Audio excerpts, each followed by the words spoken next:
Well, for me, minimalism is a very broad and very vague term that can apply, but doesn't necessarily apply to music with internal repetitive structures and a sort of sense of repetition being used, not just in the sort of Mozartian sense, but in a larger structural sense. Now, when I say internal repetitive structures, that actually does apply. That does apply to most classical, by which I mean from the classical period music, especially Mozart.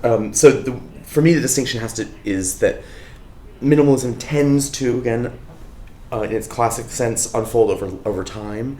It tends to be short pattern based, the repetition of which rather than the development of which is the sort of point. But again, it's what's great about the term is that it's kind of useless because anyone who's accused of writing it, of course, immediately denies it. There's no like one great piece that you can say this is the minimalist kind of thing. And also because the term is so understandable in art and in architecture, the fact that the musical definition is so evasive, I think, sort of is fun. I would say even the definition of minimalism as the American movement, you wouldn't find any of those people who would say, I am one, right? It's not like saying, I'm Catholic, right? It's actually a very different thing. And if you read Glass, Reich, Riley, Adams, or, I mean, you don't even have to read them, you can also just listen to their music, you see that the definition doesn't necessarily apply. And I think, you could say that the very early works that I'm thinking now of for organs by Steve Reich or Music in Similar Motion by Philip Glass, even those things contain a kind of maximalism where it's a kind of big joyful meal. So again, the definition begins to break down the minute you interrogate any specific examples of it. So I always reject the idea that there was a movement, and because a movement means that you have like a headquarters or like a clubhouse or whatever where you all meet and talk about. And I think there was never any sort of, I don't think there was any of that especially between the sort of big ones of the American tradition. I think what for me is interesting about the history of minimalism, and I'm using sort of the specific examples of Glass and Reich in this, and Terry Riley in this kind of path through, is that it has a lot to do with the kind of places that would play your music. So it's less a rebellion against the other music of the time, the sort of thornier sort of academic music of the 60s, and more a problem-solving solution about who is actually going to play your music.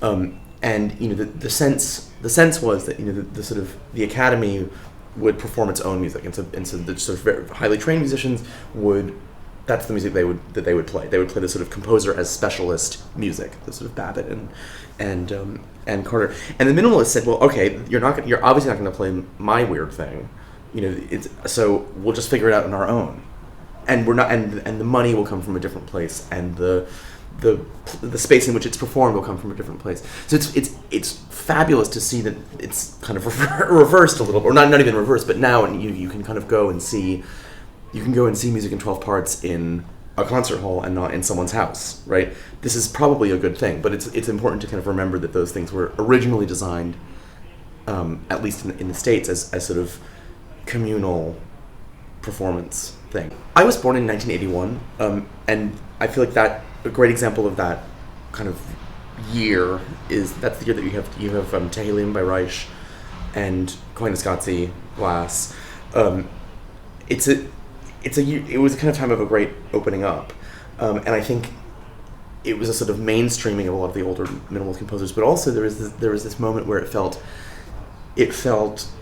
for me as a young person starting to explore music, no one ever told me about the political divide, right? So I was very kind of, you could grab a bit of Schnittke, you could grab Messiaen, you could grab Reich, you could grab Boulez, and Boulez is a very important composer for me then and now, and the political kind of battles about it were not present. No one ever talked to me about it until I was sort of 18 and got to Juilliard, and then you sort of you hear about it, but in the same way that you hear about the political arguments in the 60s, in politics, right? Which for people my age are historical, right?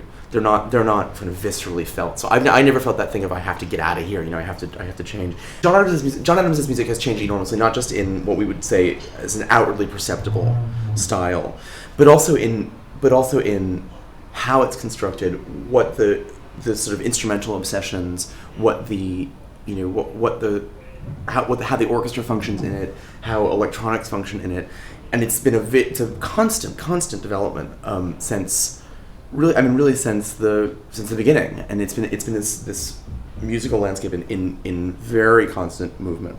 I think Adams's influence, and one of the things that's really interesting about him is that he's not, and I would say unlike Glass and Reich, he's not a chamber music composer, right?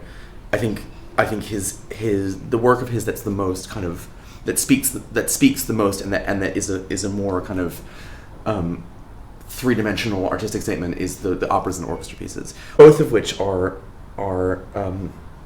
again, if you had to make a sort of manifesto of early minimalism, it's sort of not that, right? It's not about the orchestra. It's about a couple of people, or it's about a small, tight, amplified ensemble.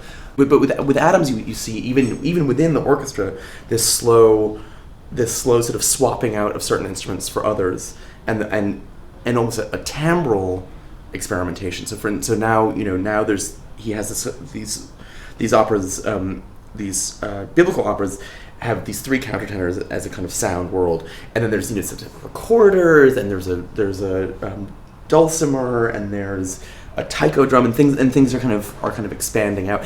Anyway, with Adams, I think for me, what's always been the most appealing is there's an internal motor to the music that I think comes from the bubble of early Reich and Glass, but that he's figured out a way, which is not easy, to make orchestras do it. I mean, the question of how things have influenced popular music, it's always a tricky one, because it's not like an influence is never a sort of I'm borrowing your shirt, right? And then sometimes it's a sort of journalistic shorthand to say that influence works as if really you're borrowing an object from someone and you stick it in your own home.